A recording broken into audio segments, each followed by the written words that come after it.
নিজ নির্বাচনী এলাকায় ঐক্যবদ্ধভাবে কাজ করার ঘোষণা দিয়েছেন সাবেক মুক্তিযুদ্ধ বিষয়ক প্রতিমন্ত্রী বিএনপির নির্বাহী কমিটির সদস্য অধ্যাপক রেজাউল করিম। তিনি বলেন, আগামী দিনে প্রার্থীর কার্যকলাপ দেখে বিএনপি সেই সিদ্ধান্ত পরিবর্তন করতেই পারে।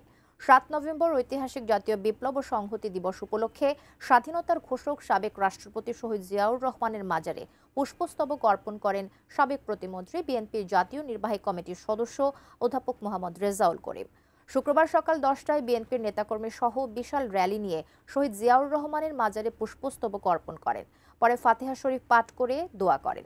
এ সময় উপস্থিত ছিলেন সোনারগাঁও পৌরসভা বিএনপির সাবেক সাধারণ সম্পাদক রফিকুল ইসলাম, ফারুক আহমেদ তপন, ইঞ্জিনিয়ার মমিনুর রহমান, খোরশেদ আলম, নূরে ইয়াসিন নোবেল, আশরাফ মোল্লা, পনির হোসেন, শাহাদাত প্রধান, রফিকুল আলম, নজরুল ইসলাম সহ বিএনপি ও সহযোগী সংগঠনের নেতাকর্মীরা।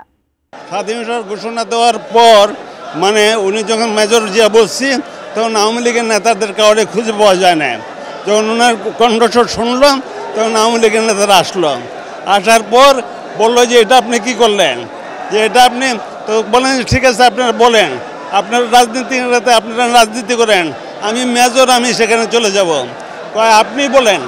এই তো বোঝা যায় তাদের রাজনীতি শূন্যতা ছিল। কেউ মাঠে ময়দানে যুদ্ধ করে নাই। জিয়াউর রহমান তারপর মাঠে ময়দানে যুদ্ধ করছেন। তারপর 7 নভেম্বর আসলো, ওনাকে মেরে ফেলার চেষ্টা করছিল। সিপাহী জনতা বিদ্রোহ করে তাকে মুক্ত করলেন। মুক্ত করে 31 দফা 19 দফা আপনার ডিক্লার দিলেন, নির্বাচন দিলেন, গণতন্ত্র দিলেন। তারপর দেশ চললো। আবার দেশে বিদেশে চক্রান্ত ওনাকে মেরে ফেলার চেষ্টা করলো। কিছু বিপদগামী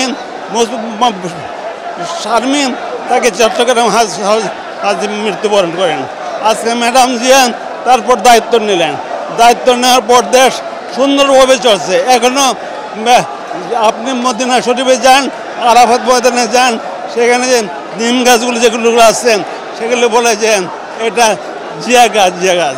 শুধু তাই নয়, আপনার এই যে 7 দেশের একটা ঐক্য, সেটা প্রতিষ্ঠাতা সভাপতি, নিরপেক্ষ জোটের সম্মেলন, সেটার প্রতিষ্ঠান।